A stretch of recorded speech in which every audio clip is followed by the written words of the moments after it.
Assalamualaikum warahmatullahi wabarakatuh. Waalaikumsalam warahmatullahi wabarakatuh.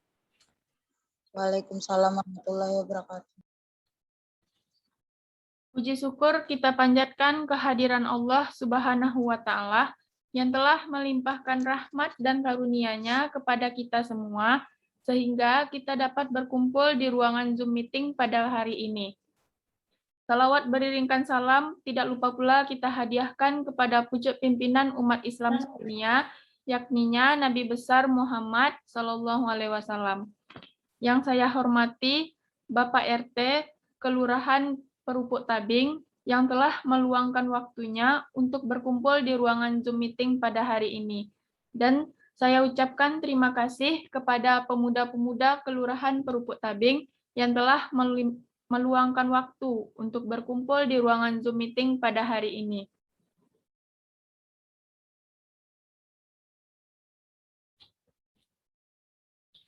Baik, sebelum saya melanjut ke materi, perkenalkan nama saya Siska Rusardi, NPM 18232.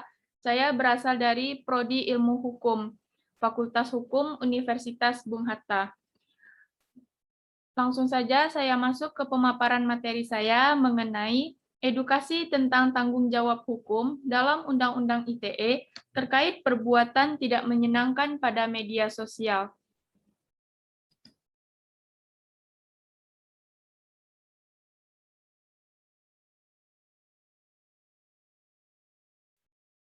Penyalahgunaan media sosial termasuk pelanggaran etika, pelanggaran nilai moral, norma-norma, dan lainnya. Terjadi sebagai bagian dari proses komunikasi di era digital ini.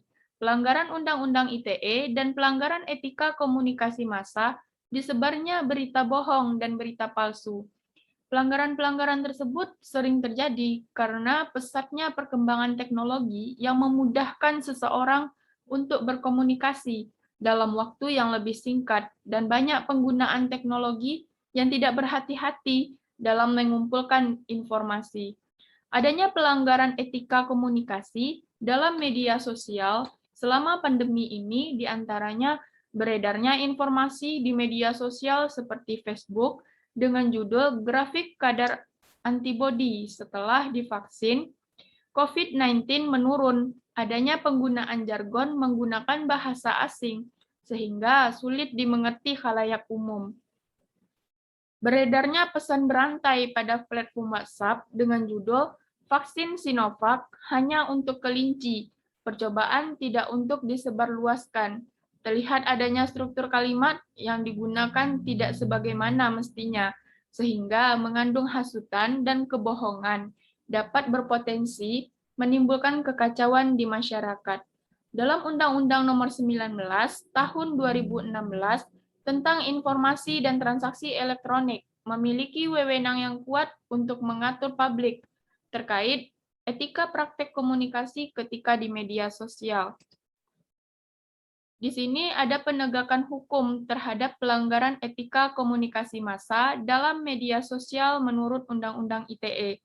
Di dalam Undang-Undang Nomor 11 Tahun 2008 tentang Informasi dan Elektronik, Pasal 28 yang berbunyi, pertama, setiap orang dengan sengaja dan tanpa hak menyebarkan berita bohong dan menyesatkan yang mengakibatkan kerugian konsumen dalam transaksi elektronik. Setiap orang dengan sengaja dan tanpa hak menyebarkan informasi yang ditujukan untuk menimbulkan rasa kebencian atau permusuhan individu dan atau kelompok masyarakat tertentu berdasarkan atas suku, ras, agama, dan antar golongan atau sara. Ada dua bentuk perbuatan pidana Undang-Undang ITE dalam pasal 28 masing-masing dirumuskan dalam ayat 1 dan ayat 2. Perbuatan pidana ITE ini dalam ayat 1 terdiri dari beberapa unsur, diantaranya pertama, kesalahan berupa dengan sengaja, kedua, melawan hukum berupa dengan tanpa hak, perbuatan berupa menyebarkan, objek berupa berita bohong, dan menyesatkan akibat konstitutif. Mengakibatkan kerugian konsumen dalam transaksi elektronik yang mengakibatkan kerugian konsumen dalam transaksi elektronik adalah sebuah bentuk kerugian. Misalnya, timbulnya perasaan cemas, malu, kesusahan, hilangnya harapan, mendapatkan kesenangan atau keuntungan sebagainya. Ketentuan pidana berita bohong atau hoaks ini ada 2 sanksi pidana, pembuat dan atau penyebar hoaks atau disinformasi. Di sini terdiri dari 2 undang-undang. Yang pertama, Undang-Undang Nomor 19 Tahun 2016 tentang ITE. Kedua, Undang-Undang Nomor 1 Tahun 1946 tentang Peraturan Hukum Pidana. Di dalam Undang-Undang ITE ini mengatur beberapa perkara mengenai berita hoaks. Yang pertama diatur dalam pasal 27 ayat 3 Undang-Undang ITE mengenai perkara hoaks yang mencemarkan nama baik, yang bunyinya setiap orang dengan sengaja dan tanpa hak mendistribusikan dan atau mentransmisikan dan atau membuat dapat diaksesnya informasi elektronik dan atau dokumen elektronik. Kedua, pasal 28 ayat 1 Undang-Undang ITE mengatur mengenai perkara hoaks yang menyebabkan kerugian konsumen. Kerugian konsumen ini berbunyi setiap orang dengan sengaja dan tanpa hak menyebarkan berita bohong dan menyesatkan yang mengakibatkan kerugian konsumen dalam bertransaksi secara elektronik. Ketiga, pasal 28 ayat 2 Undang-Undang ITE yang menyebutkan perkara hoaks yang menimbulkan kebencian atau permusuhan SARA. Bunyinya, setiap orang dengan sengaja dan tanpa hak menyebarkan informasi yang ditujukan untuk menimbulkan rasa kebencian atau permusuhan individu dan atau kelompok masyarakat tertentu. Keempat, menurut pasal 14 Undang-Undang Nomor 1 Tahun 1946 menyebutkan perkara hoaks yang menerbitkan keonaran yang berbunyi barang siapa dengan menyiarkan berita atau pemberitahuan bohong dengan sengaja menerbitkan keonaran di kalangan rakyat dihukum dengan hukuman setinggi-tingginya 10 tahun. Kelima, pasal 15 Undang-Undang Nomor 1 Tahun 1946 menyebutkan perkara mengenai hoaks yang menerbitkan keonaran yang berbunyi barang siapa yang menyiarkan kabar yang tidak pasti atau kabar yang berkelebihan atau yang tidak lengkap, sedangkan ia mengerti setidak-tidaknya ia dapat menduga bahwa kabar demikian akan mudah dapat menerbitkan keonaran. Di sini ada beberapa jalur aduan konten untuk memeriksa berita hoaks yang dapat membuat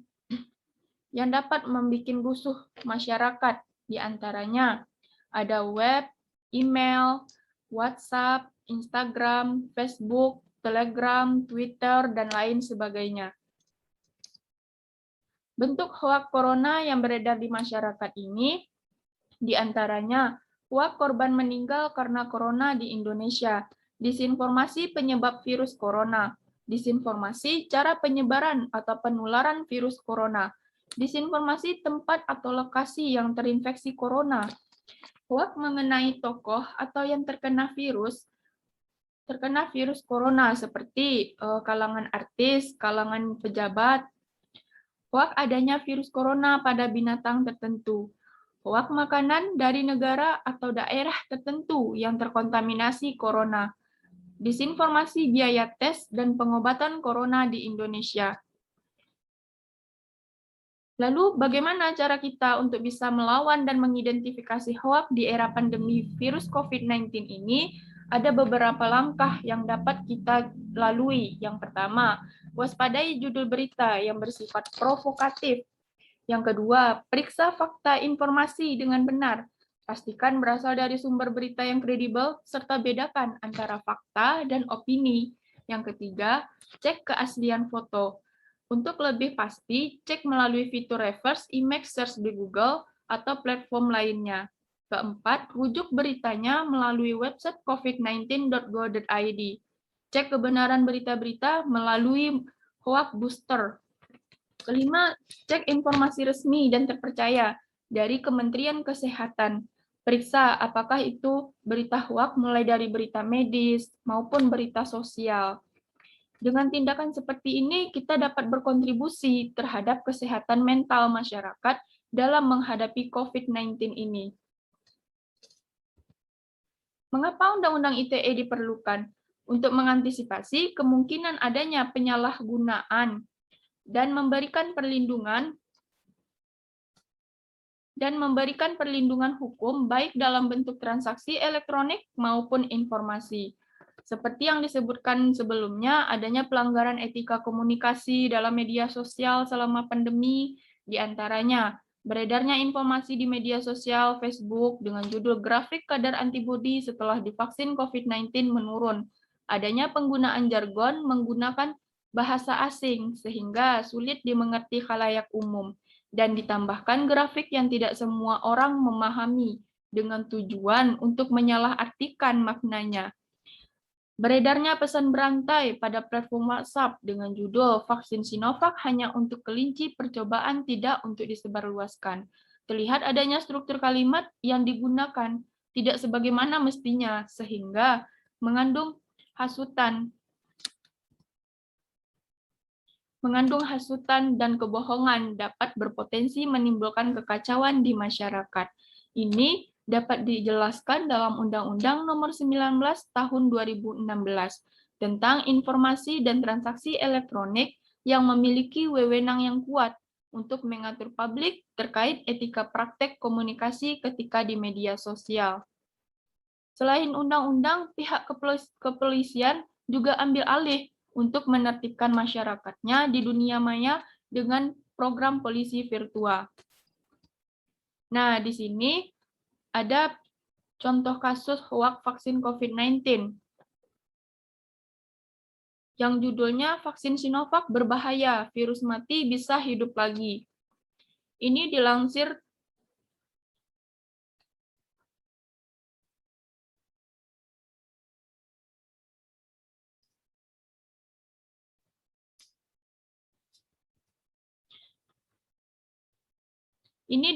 dari health.com.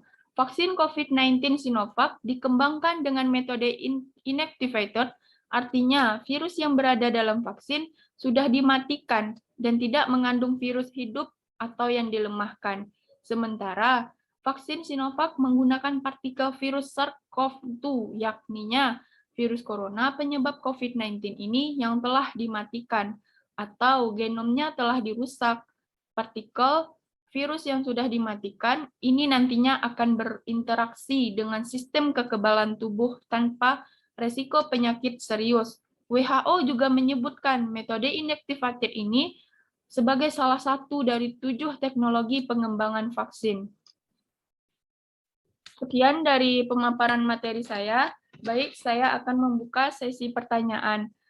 Apakah ada yang mau bertanya?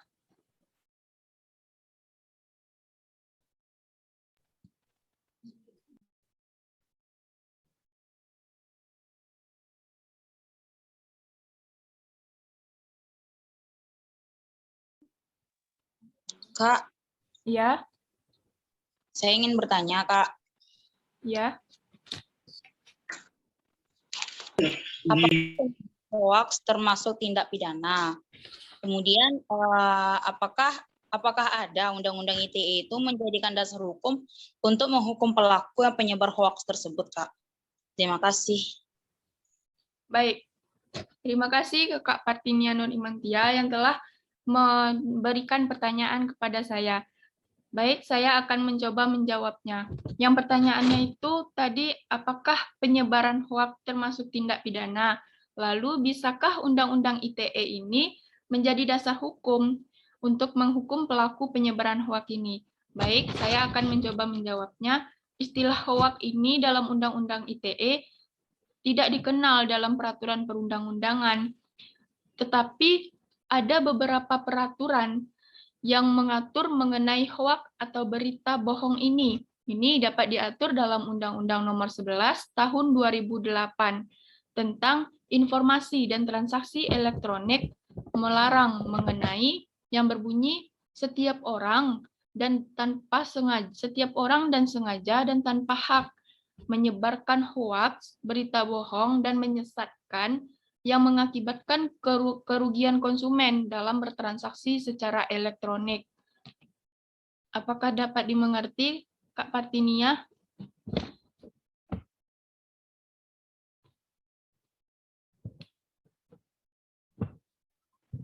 Bisa, Kak. Baik, terima kasih Kak Partinia. Apakah ada yang mau bertanya?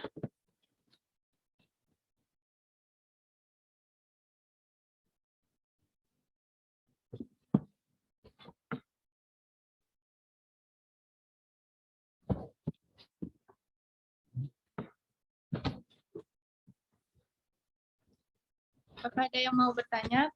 Bapak Irdan, apakah ada yang mau ditanyakan?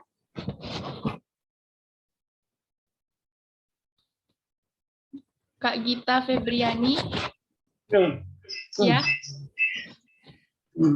Saya duduk.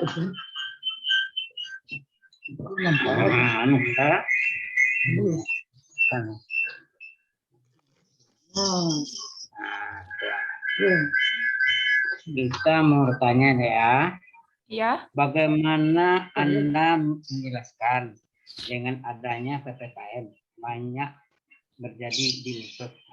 Itu adalah cerita hoax. ya. Apa ya?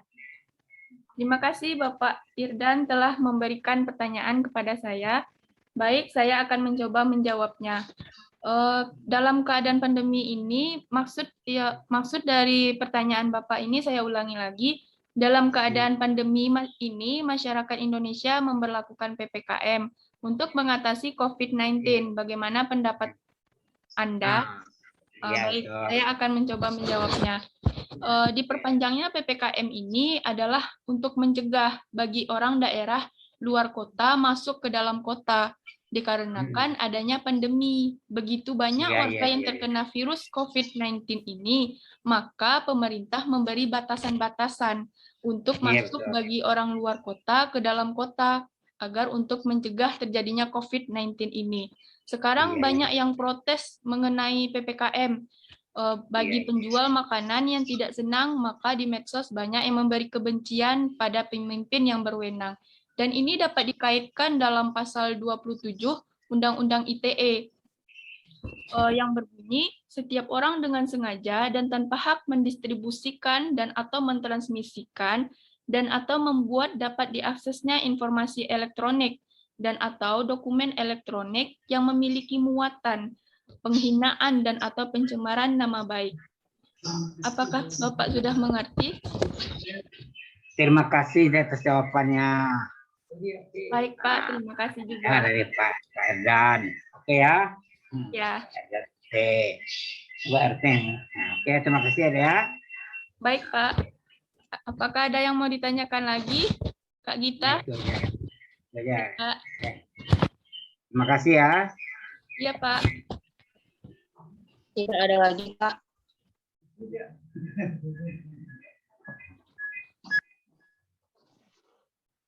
Baik, kalau tidak ada lagi pertanyaan, saya cukupkan pemaparan materi saya di sini. Apabila ada kesalahan kata, mohon dimaafkan. Wabillahi taufik wal hidayah. Wassalamualaikum warahmatullahi wabarakatuh.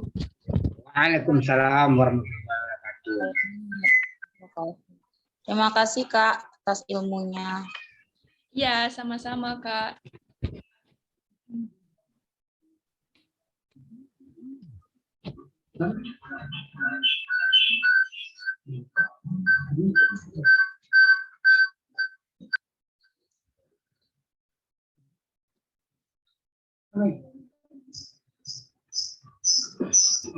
Selesai.